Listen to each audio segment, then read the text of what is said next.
Hello दोस्तों, स्वागत है आपका हमारे YouTube channel DSR study point 2 में।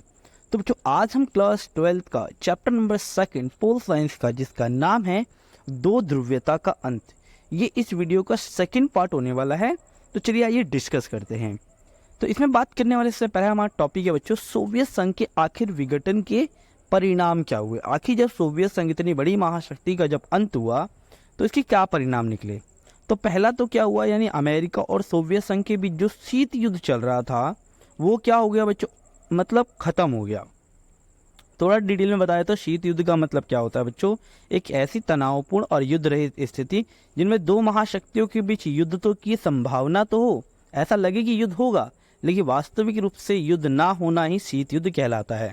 और ये अमेरिका और सोवियत संघ के बीच चला था, लेकिन सोवियत संघ का जब अंत हो गया, पतन हो गया, तो शीत युद्ध का अंत हो गया। दूसरा क्या है, विचारधारात्मक मतभेद का अंत। मतलब क्या है कि जैसे अमेरिका चाहता था कि ज़्यादा से ज़्यादा देश पूंजीवादी व्यवस्था को अपनाए, और सोवियत संघ चाहता था कि ज़्यादा से ज़्यादा देश समाजवादी व्यवस्था को अपनाए।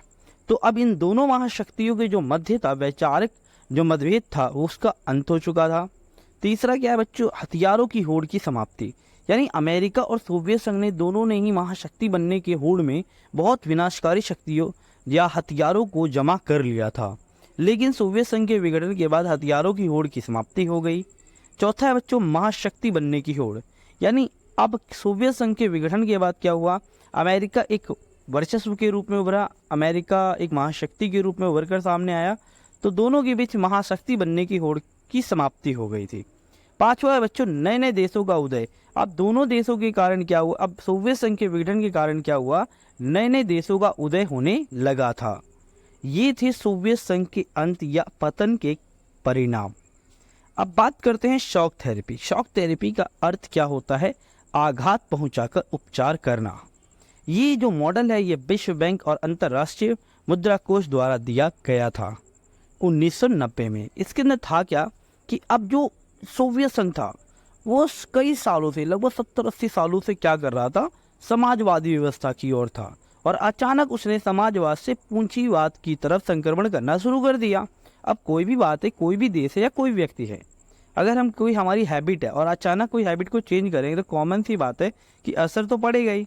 तो इसी प्रकार से जो सोवियत संघ था वो मतलब काफ़ी लंबे समय तक समाजवादी या साम्यवादी व्यवस्था को अपना रखा था, लेकिन अचानक उसने पूंजीवाद की ओर जैसे गया, जिसके कारण पूरा का पूरा उसके अर्थव्यवस्था तहस नहस हो गई।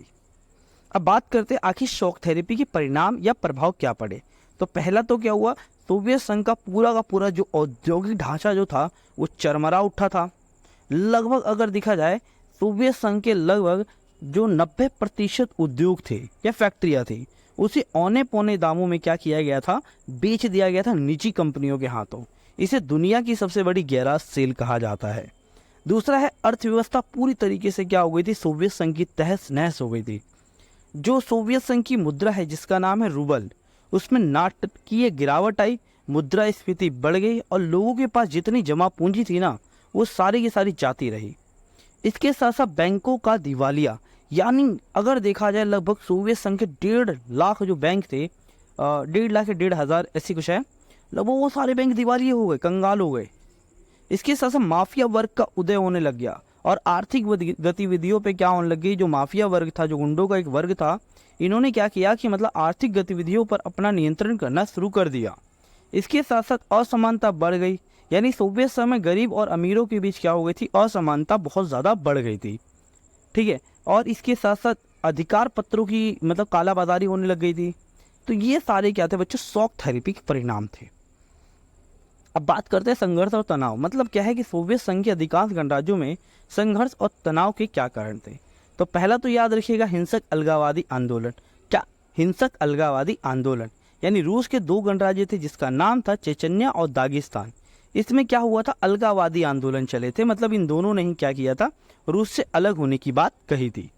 दूसरा है गृह युद्ध। अब गृह युद्ध के बारे में अगर बात की जाए तो मध्य एशिया में सोवियत संघ का एक गणराज्य है जिसे कहते हैं तजाकिस्तान।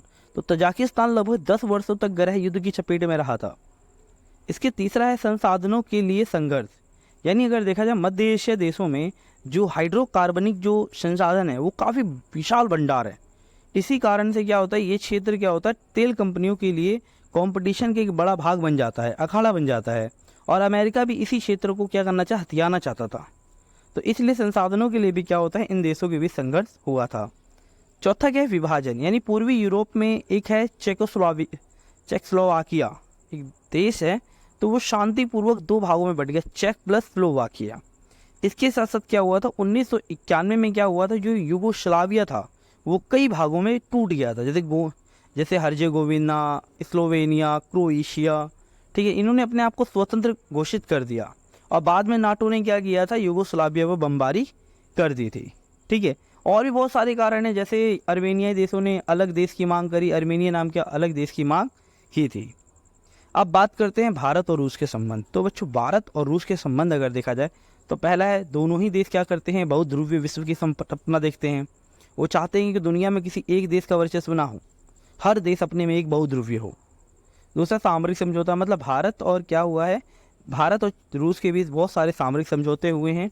अब सामरिक समझौते में अगर देखा जाए तो जैसे अगर एग्जांपल के लिए मैं बात करूं, 2001 में भारत और रूस के बीच सामरिक समझौते हुए हैं, 80 द्विपक्षीय समझौते हुए हैं। इसके साथ साथ नेक्स्ट क्या है, भारत को फ़ायदा।